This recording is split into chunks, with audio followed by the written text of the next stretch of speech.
Okay, so in addition to using the computer to tell us how much memory space is taken up by a variable of a certain data type, we can also use it to show us what the maximum value is.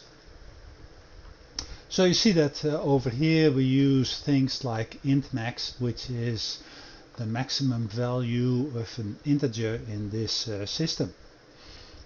We have a long max, the maximum value of a long integer, and a long max, the maximum value of a long integer.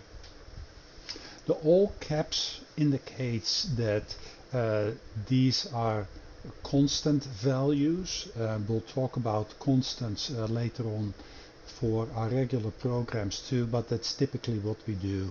We just put the name in all caps. When we run this,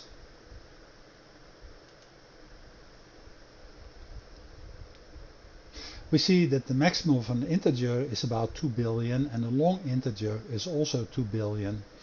And then a long integer is 9 billion.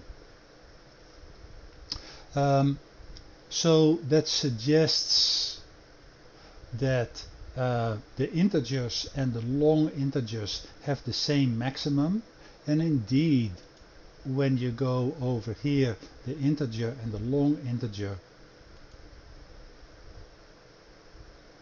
you see that they both use 4 bytes.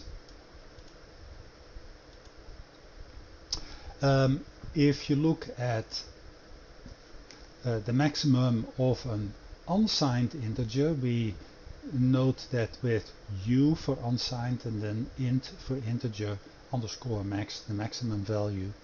You see that this is about 4 billion as opposed to 2 billion, and that's because the unsigned integer of course starts at 0, goes to 4 billion, and the integer itself goes from minus 2 billion to plus 2 billion.